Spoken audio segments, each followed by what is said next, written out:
The story begins by explaining that every 1,000 years, the gods gather in Valhalla to decide the fate of humanity. Another one of these meetings is now underway to decide whether humanity is allowed to live or not. They all take into view that humans have destroyed planet Earth's lands and seas, so they all voted to get rid of mankind. But just before the verdict was passed, one of the 13 Valkyrie demigods named Brunhilde has an offer for the gods. She suggests to solve the matter in a different way and proposes Ragnarok, a one-on-one battle between humans and gods. Each side selects 13 champions, and if humanity wins 7 of the rounds, the gods will give humanity another 1,000 years to live. All the gods laugh considering how much stronger they are to humans, but they end up agreeing with Brunhilde's idea. Brunhilde is the representative of humanity.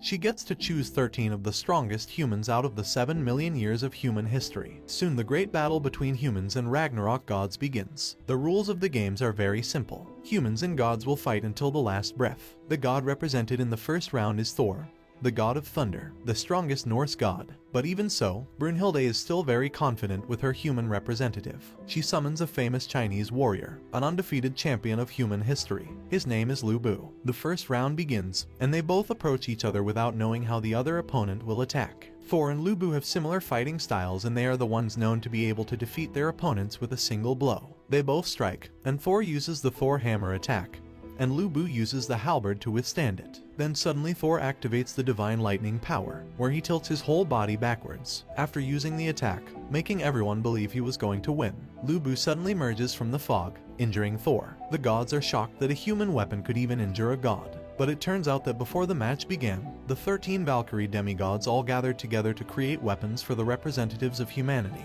The demigods transform themselves into weapons for humanity to use against the gods. They are known as divine weapons. Lu Bu is using the 4th Valkyrie known as Randris, who possesses the power to break a god's armor. Lu Bu then uses the divine weapon to destroy Thor's glove armor. After that, a thumping sound is heard from within the hammer. Thor uses the gloves to seal his full power and prevent Thor from crushing his own hammer. After he removes his gloves, Thor is now getting serious, as he uses his full strength to throw the hammer at Lu Bu. But Lu Bu dodges it and counterattacks. After, the hammer returns to Thor, but once again he dodges it. However, the return of Thor's hammer is necessary, as he needs this to happen so he can activate the skill known as the Gerad's hammer. He uses the Gerad, and a huge explosion occurs. Then all the gods are stunned, as there should be no way Lu Bu would be able to survive. But Lu Bu blocks his attack. But even though he blocks it, this time Lu Bu broke his legs, as the human body can't withstand that much pressure. And this is one of the reasons why humans can't defeat gods. At this moment, all hope for humanity is lost, and even Lu Bu thought his time has come. Then suddenly, Red Hair, Lu Bu's horse, appears on the battleground. He struggles because of his injured legs, but somehow manages to get on the back of Red Hair. He approaches Thor with his ultimate and final technique, which he developed over several decades of training.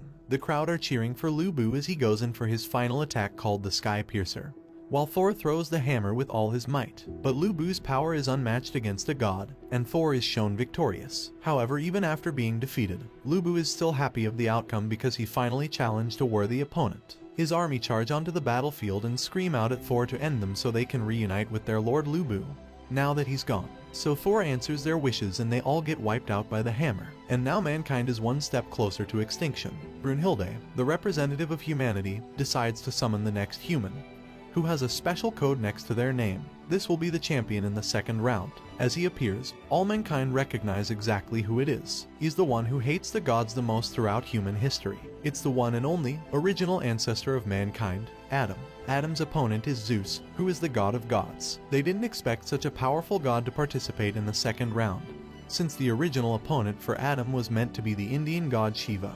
But at the very last second he was swapped with Zeus, thus making Brunhilde very worried. Adam then enters the battlefield with confidence and doesn't care about who he's facing. Then Zeus appears with a very dominating aura, and uses his power to boost his physique. Before the round starts, Regin Leaf, the seventh sister of the Valkyries, offers herself as Adam's weapon. They combine souls, and the people are shocked when they see Adam's weapon, which is an iron fist, or knuckle-dusters, which he can use to defeat the oldest god in the universe. Zeus is the first to attack, and he unleashes a punch at the speed of light, but Adam simply dodges it, which infuriates Zeus. Then Zeus uses even more power and does the meteor jab technique. But even so, Adam still manages to easily dodge all his combo attacks. But then Adam strikes back using the same moves as Zeus. He does this by using his special ability called Eyes of the Lord. The gods created Adam as a perfect reflection of themselves, so Adam is able to copy any moves the gods use against him. Adam is winning the fight so far by striking Zeus with his own powerful attacks. Suddenly, Zeus changes his approach of attack from punching to kicking.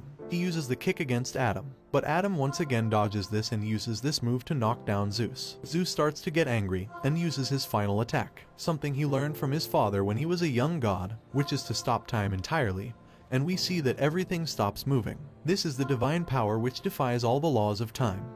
But to everyone's surprise, it was actually Zeus who got knocked down. Everyone is shocked after seeing the scene. Just now, Adam's divine reflection power is too great. Everyone thought this round ended with a victory belonging to Adam.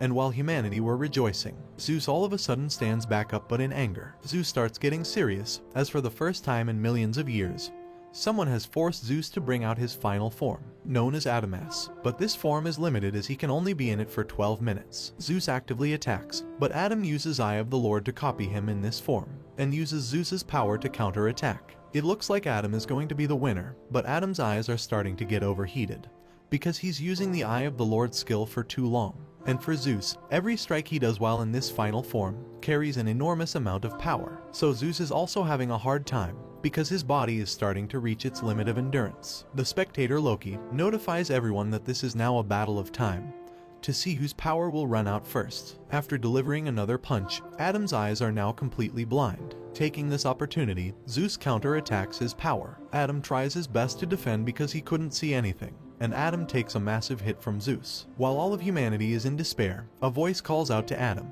And at the last moment, the father of all of mankind is still determined to protect all of his children. It was a miracle seeing Adam get back up and continue the fight, being in his condition. After Zeus takes another punch from Adam, Zeus collapses, but everyone realizes that Adam is standing completely still. Everyone thought that Adam had won, but it turns out that Adam had already taken his last breath moments ago when he went blind. But even after his death, his soul lived on and continued to fight on for his children. Zeus was claimed the winner in the second round. So after 2 matches, 2 humans and 2 Valkyries are dead. Humanity must win the third round. At this moment, Brunhilde received word that the god Poseidon will be the opponent in the third round. Poseidon is the brother of Zeus, a god known for being the most brutal, and he's the ruler of the seas. Brunhilde was finding it hard to select the right person for the third round. And just then, an old guy walks in saying he would represent mankind. His name is Sasaki Kojiro, also known as the greatest loser in history. Even in death, he continued his path to becoming the greatest swordsman. When Kojo draws a sword, everyone is shocked to know that he reached the highest level of a swordsman.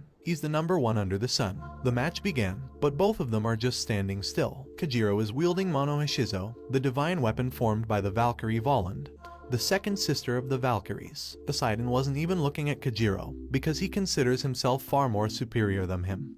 He even feels like he's more superior to all the gods in the universe. After they were standing for some time, nobody noticed what was going on, except from some of the gods. But Kojiro was actually already fighting Poseidon, but in his mind, and has lost the battle 18 times in his mind. This is one of Kojiro's techniques, called the 1000 image of defense, which creates a virtual copy of his opponent in his mind, allowing him to try out different attack patterns. Kojiro now knows that if he takes the initiative to attack first, Poseidon will finish him off immediately. Kojiro is sure that no matter how he attacks, he will be defeated by Poseidon. After a series of calculations, Kojiro still decides to strike first. According to the law of inertia, when slashing at 200 kilometers per hour, the sword will not be able to change direction. But Kojiro is different and uses a special skill called the Tsubame Gishi. After using Tsubame Gishi, Poseidon looks into the eyes of a human for the first time. He starts approaching Kojiro and unleashes multiple attacks, but Kojiro easily deflects them all in an instant. He can do this because Kojo is still using the 1000 images of defense in his mind, so he's able to see all of Poseidon's moves. At this moment, Poseidon starts whistling. This attack is so fast that Kojiro can't react in time. At this moment, Poseidon has a smug look on his face and says, "What's wrong? I thought you were able to read your opponent's moves." Poseidon uses the Emperor Tidy attack on Kojiro. The gods are still shocked at Kojiro's defenses. They can't believe an ordinary person can get to a level comparable to a god. Kojiro can block all of Poseidon's attacks at the speed of light. Suddenly, Kojiro takes the initiative to counter-attack, and after a fast sword slash, Kojo then reverses his sword hand. It is a secret technique, but it is completely useless in the face of Poseidon's overwhelming power. Poseidon broke the sword in half and mankind lost all hope. We then get a quick flashback scene of Kojo fighting the last opponent he faced. His name was Musashi Miyamoto, a legendary swordsman. He remembers the joy of training with him to become the number one under the sun. After this, for the first time in his life he pushed for victory. He stood once again with his broken sword and uses the Valkyrie weapon regeneration skill, which gives him 2 swords. With the new swords in hand, Kagewaru attacks Poseidon with his full power, using everything he experienced from the legendary swordsman of his time, and managed to kill Poseidon. This being the first time a god of the sea is killed by the power of a human. Thanks for watching. Don't forget to like and subscribe if you enjoyed, and turn on the notification bell so you never miss out on another video. Until next time guys, take care.